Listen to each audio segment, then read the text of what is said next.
Bonjour à tous, bonjour particulier à nos amis, les enseignants non fonctionnaires du Togo, les enseignants volontaires, enseignants non fonctionnaires.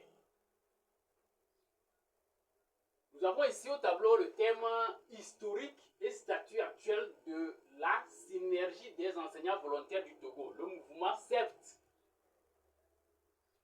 C'est une présentation de l'historique à travers ces grandes phases, à travers les grandes phases donc du mouvement synergie des enseignants volontaires du Togo.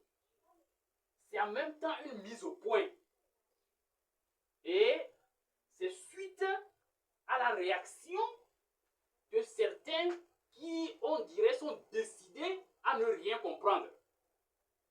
Ou alors, vous excusez le terme, ont de la lenteur à comprendre.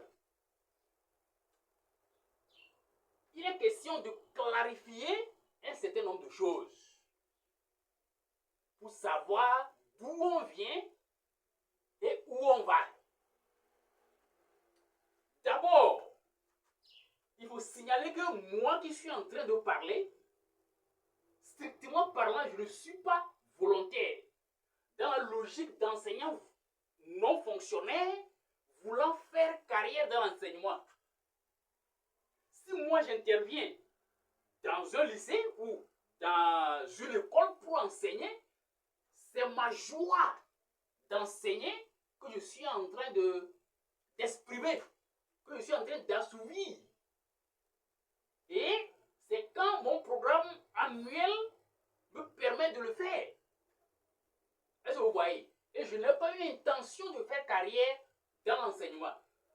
Je me porte garant, je me suis donné à cette lutte parce que il faut quand même que quelqu'un prenne le devant pour plaider la cause de tous.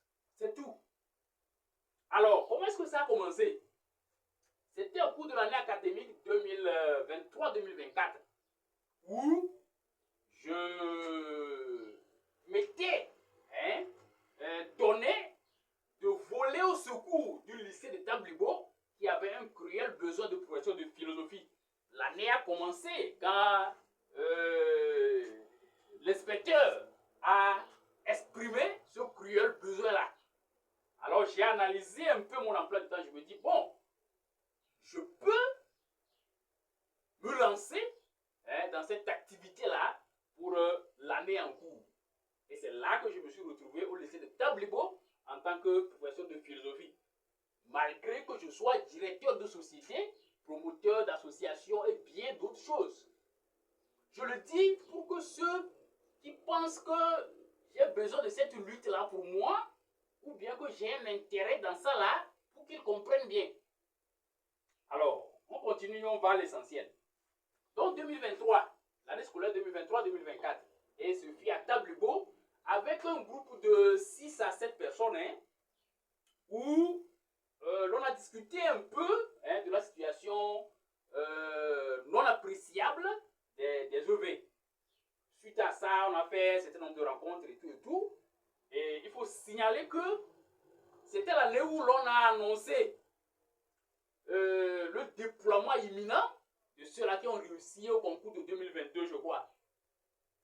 Donc, à un moment donné, on nous avait tendu des contrats qui stipulaient que quand on va déployer les anciens fonctionnaires, bon, ça veut dire que nous sommes laissés. C'est-à-dire que quand on comprend, c'est ça, quoi. Voilà. Et c'est là que nous nous sommes dit non. Moi, particulièrement, on ne peut pas évoluer comme ça. Il faudrait au moins que l'année en cours s'achève. On ne peut pas engager des gens qui ont leur propre existence à gérer grâce aux revenus du travail qu'il faut en tant qu'enseignant. Il y en a qui ont des familles. Et au cours de l'année, parce qu'on envoie quelqu'un, il passe à dire qu'il n'y a même pas l'assurance pour 1 an. Voilà, c'est là que j'ai dit, il faut saisir cette occasion pour faire remonter la situation des EV en vue d'une prise en compte. Voilà. Donc, j'ai annoncé que j'allais adresser une lettre ouverte au chef de l'État qui va servir d'un coup de pouce à l'idée, voilà, qui était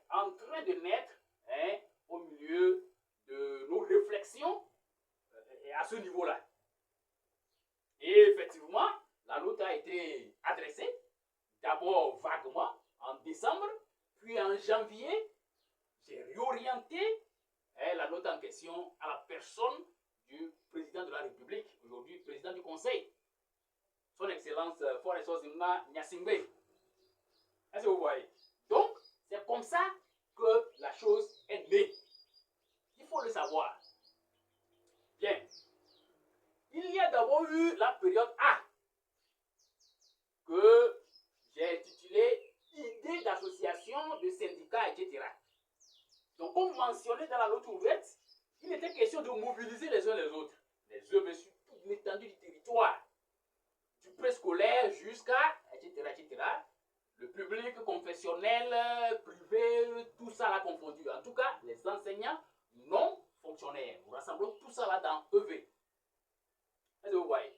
Donc, c'était la première période. Il y a eu véritablement de l'engouement.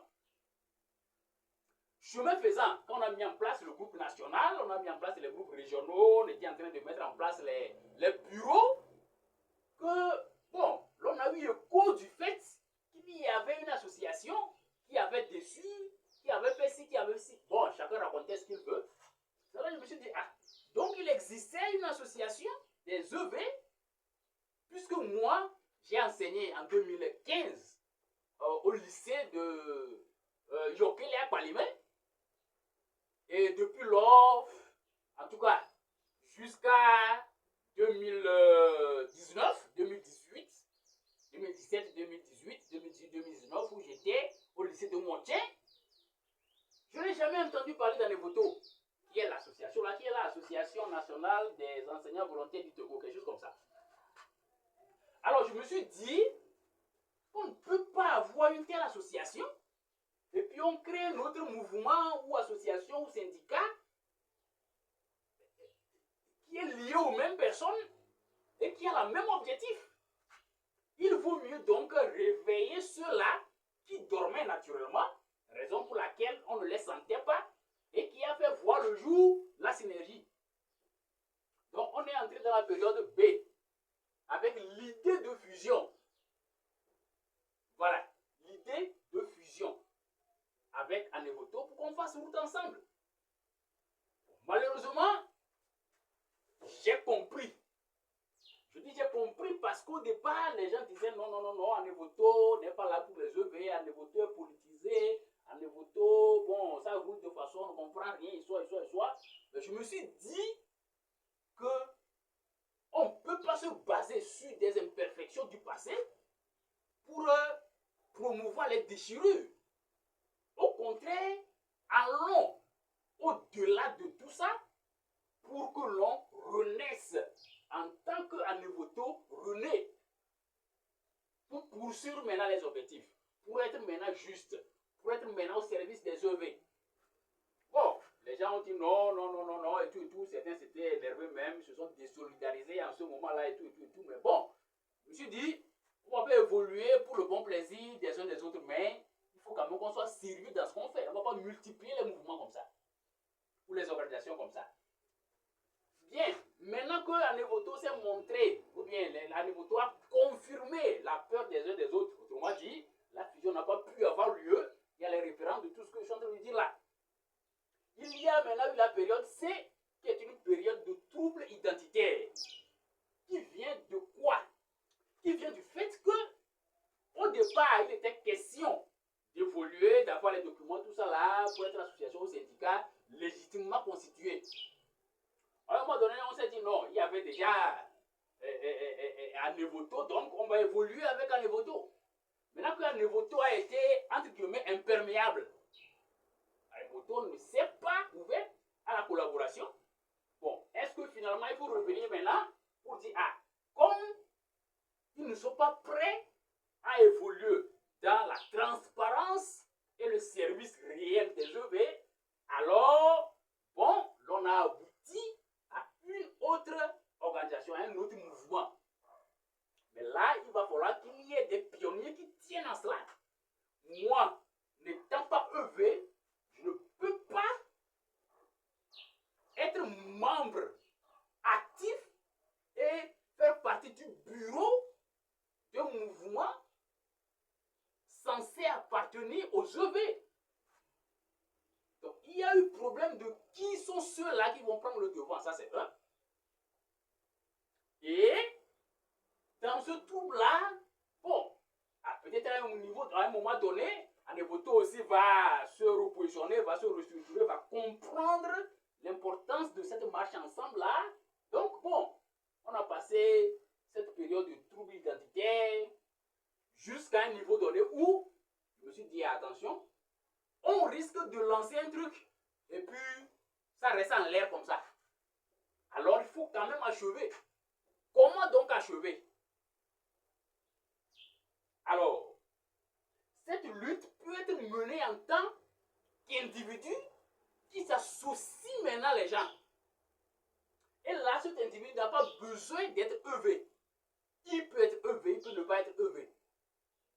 En tant que citoyen, voyant un problème dans la cité, un problème, l'on peut s'engager pour lutter contre le problème. D'où la personnalisation de la lutte sur ma personne, puisque dès le début déjà tout était reposé sur moi en tant que celui-là qui a lancé les bases à travers la lettre ouverte. Est-ce que vous voyez un peu? C'est là que la question de fiche vient. C'est là que la question de fiche vient. Il faut que ce soit bien clair. De façon légitime, on peut agir en tant que personne physique ou en tant que personne morale.